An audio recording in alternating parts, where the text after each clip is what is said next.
bienvenidos a la Red Cuenta. ¿Qué es lo más terrorífico que te ha pasado? Historia 1, la cara en la ventana. Tenía como 16 años y me desperté a eso de las 2 de la mañana porque me dio mucha sed. Fui a la cocina medio dormida, arrastrando los pies y sin prender las luces porque ya conocía el camino de memoria. Agarré un vaso y abrí la llave para servirme agua. Como la ventana del fregadero da directo al jardín, alcé la vista de manera automática mientras tomaba un trago, y entonces pasó. Vi una cara. Estaba pegada al otro lado del vidrio, justo frente a mí, como si hubiera estado esperándome. No era mi reflejo, lo supe de inmediato. La expresión, la forma, los ojos, eran distintos. Era la cara de un hombre, con la mirada fija en la mía, completamente inmóvil. Me eché para atrás de golpe y dejé caer el vaso, que se hizo pedazos en el suelo. Me dio tanto miedo que ni siquiera podía gritar. Solo retrocedí hasta chocar con la pared y ahí fue cuando mi cuerpo por fin reaccionó y empecé a gritar como loca. Mis papás bajaron corriendo. Apenas logré decir que había alguien en el jardín. Mi papá no preguntó nada, agarró un bate viejo que teníamos junto a la puerta y salió como alma que lleva el diablo. Alcanzó a ver al tipo corriendo por el césped y trepando la barda del fondo. Lo persiguió varias casas, pero nunca lo alcanzó. Llamamos a la policía, por supuesto, pero no encontraron a nadie. Revisamos las cámaras del vecino de al lado y se veía al hombre frente a nuestra casa por varios minutos, sin moverse. Nadie lo reconocía. No volvió a aparecer. Durante semanas no pude dormir bien. Cada vez que tenía que ir a la cocina, le pedía a mi hermano que me acompañara. Las cortinas se quedaron cerradas desde esa noche y todavía, aunque ya pasaron años, me da cosa mirar por una ventana cuando está oscuro afuera. La sensación de ver a alguien que te está mirando en silencio, sin razón aparente, es algo que no se me ha quitado. Historia 2, la carta. Trabajaba como mesera en un restaurante, nada fuera de lo común. Era uno de esos lugares donde tienes que sonreír siempre, hacer conversación aunque estés agotada y pretender que nada te incomoda, ni siquiera los comentarios raros que a veces te lanzan los clientes. Una tarde llegué como siempre, con mi uniforme puesto y pensando más en el cierre de turno que en otra cosa. Pero apenas entré, noté que algo no estaba bien. Mis compañeras me miraban raro. No como si hubiera hecho algo malo, sino como si supieran algo que yo no. Intenté actuar normal, pero no podía ignorar esas miradas. Una de ellas incluso bajó la vista cuando me acerqué. Poco después, el gerente se me acercó con cara seria y me dijo que necesitaba hablar conmigo en la parte de atrás. Yo pensé que quizá alguien se había quejado de mí, o que había metido la pata sin darme cuenta. Mientras lo seguía al almacén, iba repasando mentalmente todo lo que había hecho los últimos días. Cuando cerró la puerta, me entregó un sobre con mi nombre escrito a mano. Me dijo que alguien lo había dejado para mí y que necesitaba que lo leyera con calma. Abrí el sobre. Eran varias hojas escritas por los dos lados, en letra apretada y temblorosa. Desde la primera línea supe que algo estaba muy mal. Era una especie de carta, o más bien un monólogo enfermizo. Un hombre decía que me recordaba de cuando era niña, que había sido muy triste para él cuando me mudé con mi familia y que me había vuelto a ver recientemente en un Walmart. Yo sí había estado ahí unos días antes. Decía que me había reconocido enseguida, que no había podido dejar de pensar en mí desde entonces y que siempre me había amado. Afirmaba que acababa de salir de prisión y que este reencuentro era una señal del destino. Hablaba de cosas personales de mi vida que solo alguien que me había estado observando desde hacía tiempo podría saber. Eran detalles pequeños, pero ciertos. Cosas que no estaban en redes sociales. Terminé de leer con las manos temblando. Cuando levanté la mirada, el gerente ya estaba en su celular llamando a seguridad. Me dijo que lo más probable era que el tipo hubiera estado vigilándome desde hacía días, tal vez semanas. Entonces una de las chicas del turno de noche mencionó algo que nos heló la sangre a todas. Dijo que había una camioneta blanca, de esas tipo panel sin ventanas, que había estado apareciendo y desapareciendo del estacionamiento desde hacía un par de semanas. Nadie le había dado importancia. Pensamos que era de algún proveedor, o un auto viejo abandonado. Nunca imaginamos que alguien estaba esperando dentro. Después de eso, los gerentes insistieron en que siempre alguien me acompañara al auto cuando saliera. También avisamos a la policía, pero por desgracia no había cámaras en esa parte del estacionamiento y nunca supimos quién era exactamente. Solo que había alguien ahí afuera, siguiendo mis pasos, que pensaba que yo le debía algo, que creía tener algún tipo de conexión conmigo. Historia 3. No era un sueño. Esto pasó cuando estaba en la universidad. Me fui a casa por el descanso de Acción de Gracias y, como llevaba semanas sin dormir bien por exámenes, esa primera mañana decidí darme el lujo de dormir hasta tarde. Eran como las 10 cuando escuché que la puerta de mi cuarto se abría. Pensé que era mi mamá o mi hermana trayéndome algo, así que me di la vuelta sin decir nada. Pero al abrir los ojos, vi a una mujer parada ahí, mirándome. No la reconocí. Me quedé mirándola, confundido, medio dormido aún. Tenía el cabello rubio, recogido, y una chaqueta gris. No dijo nada. Solo me miró un segundo más y cerró la puerta con mucho cuidado, como si no quisiera hacer ruido. Me quedé acostado un rato, tratando de convencerme de que tal vez estaba soñando. Pero no me sentía como en un sueño. Me levanté, caminé por la casa. Todo estaba normal.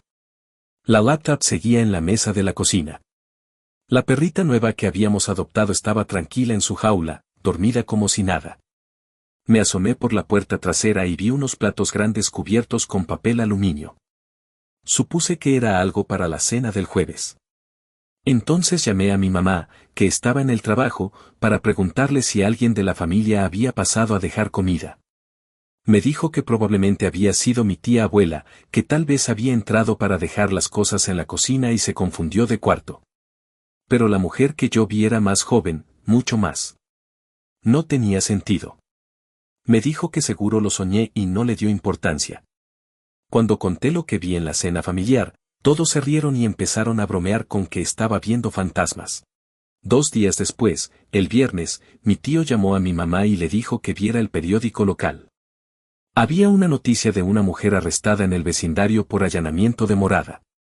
Al parecer llevaba días tocando puertas y, si nadie contestaba, se metía a las casas buscando dinero o cosas de valor. Ella pensó que no había nadie en la casa. Como yo no respondí, asumió que estaba vacía. Tuve que llamar a la policía. Me preguntaron si podía describir a la mujer que vi. Les dije que era joven, rubia, delgada. Me dijeron que coincidía con la descripción de la mujer detenida. A veces me pregunto qué habría pasado si no me hubiera movido. Desde entonces, cada vez que escucho un ruido mientras duermo, me levanto. No importa la hora ni lo cansado que esté. Historia 4. La solicitud a las 3 de la mañana. Tenía 20 años y estaba haciendo una pasantía en uno de esos parques enormes en Orlando. Nada glamuroso, la verdad. Era más bien un trabajo agotador bajo el sol con una sonrisa puesta todo el día, pero lo veía como una experiencia que valía la pena. Como parte del uniforme llevaba una placa con mi nombre y la ciudad donde estudiaba. En ese momento no pensé que eso pudiera ser un problema. Un día salí del trabajo y pasé rápido a un supermercado que estaba cerca del departamento donde me quedaba. Iba todavía con el uniforme puesto porque solo necesitaba unas pocas cosas y no quería complicarme. Mientras buscaba pan en uno de los pasillos, se me acercó un empleado. Se notaba que era un poco mayor que yo, pero no por mucho. Me saludó, vio mi placa y empezó a hacer conversación. Nada particularmente raro al principio. Me preguntó si trabajaba en el parque, que si era divertido, cosas así. Yo respondí con amabilidad, pero sin extenderme mucho. Solo quería comprar mis cosas e irme. No fue una conversación larga. Me despedí, pagué y me fui. Pensé que ahí quedaba todo. Esa misma noche, más bien madrugada, como a las 2:30, me despertó una notificación en el celular. Era una solicitud de amistad en Facebook. Al ver el nombre, tardé un par de segundos en reconocerlo. Era el tipo del supermercado. No solo me había buscado, sino que ya había dado like a casi todas mis fotos públicas. No tenía idea de cómo me había encontrado con tan pocos datos. Tal vez con solo el nombre y la ciudad, o tal vez había buscado más. No lo sé. Pero lo que vi después fue lo peor. Entré a su perfil, con la esperanza de que fuera una coincidencia, de que me estuviera asustando por nada. Pero no. Todo su muro estaba lleno de imágenes, publicaciones y videos enfermos y explícitos, comentarios horribles sobre mujeres, amenazas apenas disfrazadas, y un montón de cosas así. No podía creer que algo así estuviera ahí, tan público. Empezó a mandarme mensajes. Al principio eran solo saludos, después cosas más personales, como si creyera que ya habíamos conectado de alguna forma. Sentí un miedo difícil de explicar. Porque no era solo el hecho de que estuviera obsesionado, sino que yo había cometido el error de dejar mi cuenta abierta, de no tener nada privado. Y para colmo, como era una pasantía, solo había 3 complejos de apartamentos donde podíamos vivir los que trabajábamos en el parque. Era fácil adivinar en cuál estaba. Todos los días tomábamos el mismo transporte público que pasaba por los 3. Empecé a salir solo acompañada. Iba al súper con una compañera de cuarto, a otro que quedaba más lejos. Evitaba cualquier lugar donde pudiera cruzármelo. Bloqueé sus cuentas, denuncié el perfil, pero me quedaba siempre la duda de si me estaba vigilando desde algún auto, si sabía más de mí de lo que yo pensaba. Fue una lección dura, porque una parte de mí pensaba que mientras no dijeras nada malo, no pasaba nada. Que ser amable era suficiente para evitar situaciones incómodas. Historia 5. La gasolinería. Durante un par de años trabajé en una gasolinera, el turno nocturno. Una noche como cualquiera, ya cerca de la hora de cierre, estaba terminando de acomodar lo último cuando sonó el teléfono de la tienda. Contesté sin pensar mucho, esperando que fuera algún cliente preguntando si aún estábamos abiertos o algo por el estilo. Pero no. La voz al otro lado era masculina, y su tono era extraño. Grave, lento, como si estuviera disfrutando demasiado el momento. Te estoy mirando, dijo. Me congelé. No supe qué decir. Corté la llamada de inmediato y me quedé un momento ahí, tratando de racionalizarlo. Tal vez era solo una broma de mal gusto. O un borracho. Pero entonces lo pensé bien.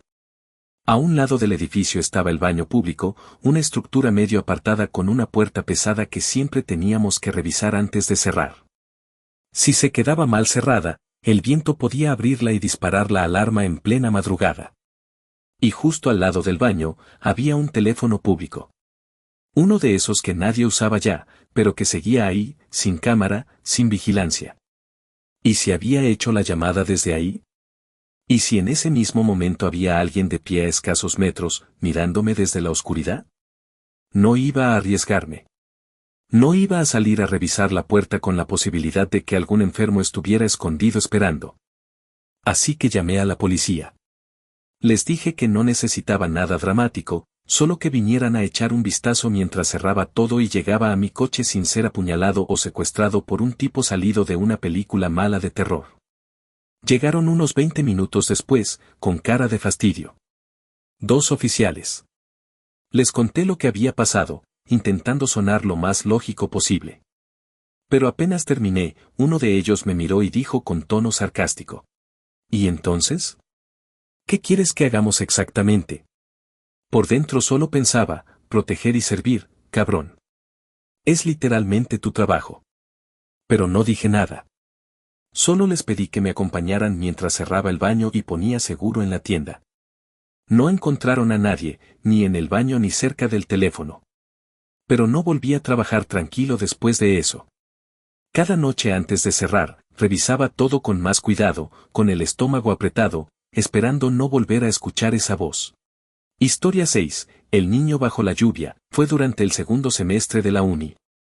Vivía en una residencia estudiantil bastante vieja, de esas con pasillos largos, paredes delgadas y una lavandería compartida en el primer piso. Esa noche me había quedado dormido un rato temprano, pero me desperté de golpe a las 3 de la mañana. No podía volver a dormirme, así que pensé en aprovechar el insomnio y bajar a planchar la ropa para el día siguiente. Sonaba lógico en ese momento. Bajé con mi pila de ropa medio dormido. Afuera estaba feo, viento fuerte, lluvia, las ventanas de los pasillos golpeaban por ráfagas, todo tenía ese ambiente raro que solo se siente cuando sabes que deberías estar dormido. La sala de planchado tenía una ventana enorme frente a la plancha. Mientras me acomodaba, empecé a escuchar algo. Al principio no le presté mucha atención, parecía el viento, pero luego fue más claro. Una risa, de esas infantiles, como cuando un niño está jugando bajo la lluvia, feliz, sin preocupaciones. Me congelé. Era imposible. Eran las 3 de la mañana. Llovía a cántaros. Y esto era un campus universitario. ¿Qué iba a estar haciendo un niño solo, en medio del frío y la tormenta? Me acerqué un poco a la ventana. No vi nada. Solo charcos, hojas volando, los faroles del estacionamiento parpadeando por el viento. Pensé que tal vez lo había imaginado, pero no. La risa volvió, y esta vez no venía de afuera. Venía de adentro, de atrás de mí. No me quedé a comprobar nada más. Dejé la plancha, la ropa, todo. Subí corriendo por las escaleras y me encerré en mi cuarto. Al día siguiente lo conté entre risas nerviosas, esperando que alguien dijera que había algún niño en el edificio o que tal vez era una broma, pero nadie sabía nada.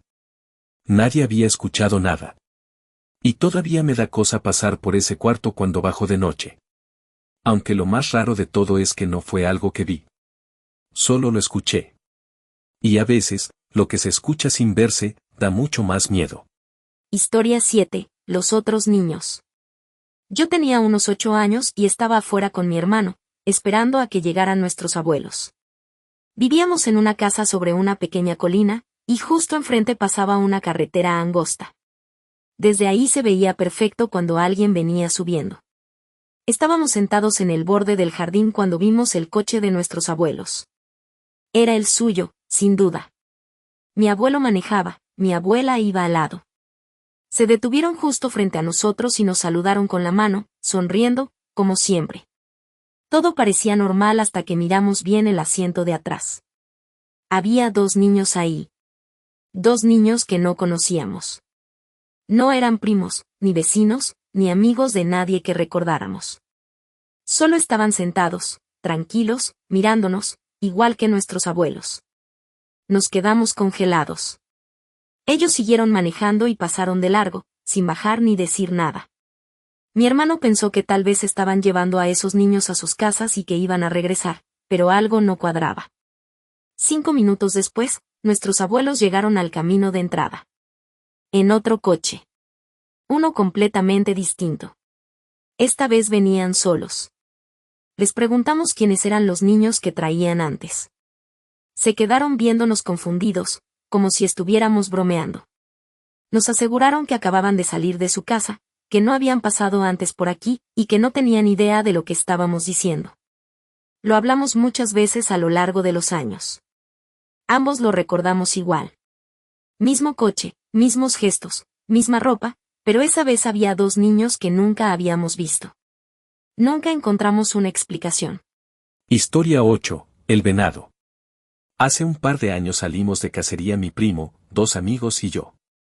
Era una zona que conocíamos bien, un bosque alejado donde solíamos acampar. Esa tarde el clima estaba nublado y el ambiente algo pesado, pero seguimos con el plan. Después de caminar un buen rato, lo vimos. Un venado enorme, más grande de lo normal, estaba parado entre los árboles. No se escondía ni intentaba huir. Se quedó ahí, observándonos con unos ojos rojos que no parecían reflejo ni efecto de luz. Eran rojos de verdad, como encendidos. Nos miramos entre nosotros sin decir palabra y comenzamos a acercarnos. Nadie quería ser el primero en actuar, así que lo rodeamos con calma. Lo extraño era que no mostraba miedo.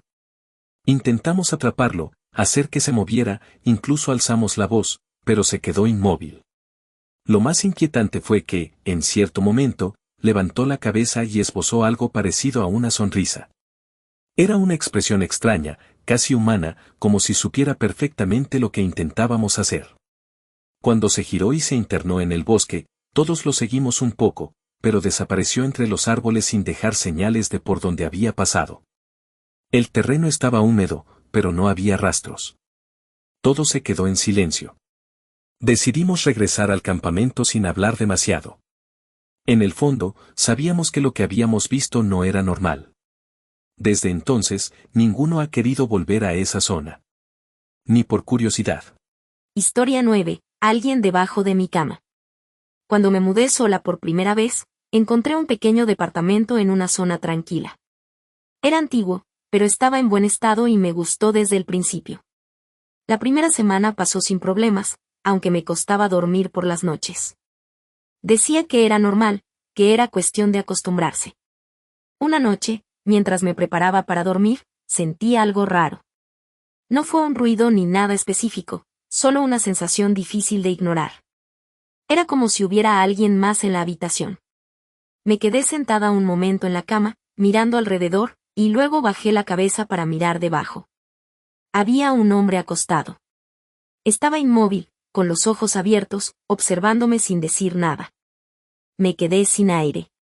Me levanté en silencio, salí del cuarto como pude y corrí a tocarle la puerta al vecino. Llamamos a la policía desde su casa. Cuando llegaron, todavía estaba ahí. No se había movido. No rompió nada para entrar. Tampoco se había llevado nada ni parecía que buscara hacerlo. Solo estaba escondido, como si llevara tiempo esperando. Desde entonces, nunca volví a dormir sin revisar primero debajo de la cama. Historia 10. La nube. Una vez fui a pescar con mi mamá, cerca de una bahía donde solíamos ir desde que yo era niño. Estábamos sentados tranquilos, sin mucha suerte con los anzuelos, cuando ella de repente señaló hacia la izquierda y me preguntó qué era eso. Miré en la dirección que me indicó y vi una especie de nube oscura, como un humo gris flotando sobre las dunas. El cielo estaba completamente cubierto, así que ese tono resaltaba un poco. Pensamos que podía ser de un tractor viejo, de esos que usan en la zona para arrastrar botes sobre la arena, pero ese día no había nadie más por ahí. La cosa empezó a moverse. No hacia los lados, no girando en círculos. Era como si desapareciera y volviera a aparecer más cerca, luego más lejos, luego otra vez cerca. Era difícil seguirle el ritmo. No tenía forma clara, no hacía ruido, solo flotaba y cambiaba de posición como si se desvaneciera por partes y regresara. Duró como un minuto antes de desaparecer por completo. Mi mamá lo vio también. Lo comentamos como si fuera algo raro pero sin exagerar, incluso nos reímos un poco y seguimos pescando. Lo extraño fue que más tarde, cuando volví a mencionarlo frente a su esposo, ella negó haber visto nada. Le recordé que fue ella quien me lo señaló primero, pero insistió en que no sabía de qué hablaba. No estaba bromeando. No parecía estar ocultando algo. Solo lo negó por completo como si nunca hubiera pasado. Mi mamá es muy escéptica. No cree en cosas raras ni en historias fuera de lo común, pero esto lo vivimos los dos. No fue aterrador en el momento, solo extraño. Pero que ella lo negara tan rotundamente hizo que se sintiera aún más inquietante. Historia 11. Aliens. Cuando tenía 15 años, vivíamos en una casa prestada mientras la nuestra estaba en remodelación. Era una casa antigua, en las afueras del pueblo. Tenía ventanas grandes, techos altos y un pasillo largo que conectaba todas las habitaciones. Dormía sola, en una habitación al final del pasillo, y la primera semana todo fue normal. Una noche, cerca de las 3 de la madrugada, me desperté de golpe. Me quedé quieta, tratando de escuchar, y fue cuando noté una vibración leve en el aire. Como un zumbido, muy agudo, casi imperceptible. Me senté en la cama y vi una luz azulada entrar por las rendijas de la ventana. Pensé que podía ser algún coche, pero no se movía. Era una luz fija, muy brillante pero sin iluminar nada más. Luego la luz se cortó y el zumbido paró. Todo quedó en silencio, como si se hubiera apagado el mundo. Entonces escuché pasos en el pasillo.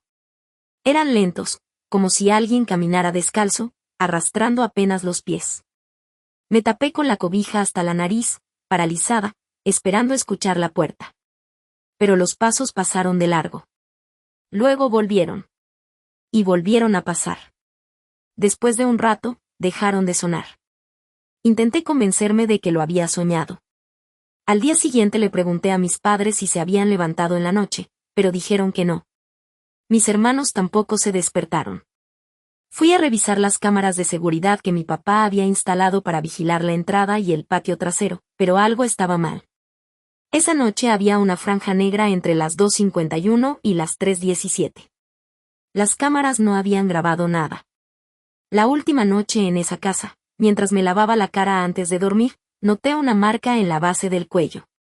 Parecía una quemadura pequeña, como una línea fina y oscura en forma de media luna. Nunca supe qué fue. No dolía, pero tardó semanas en desaparecer. No se lo conté a nadie. Suscríbete para escuchar más de lo que la red cuenta. ¿Tienes historias? Déjalas en comentarios.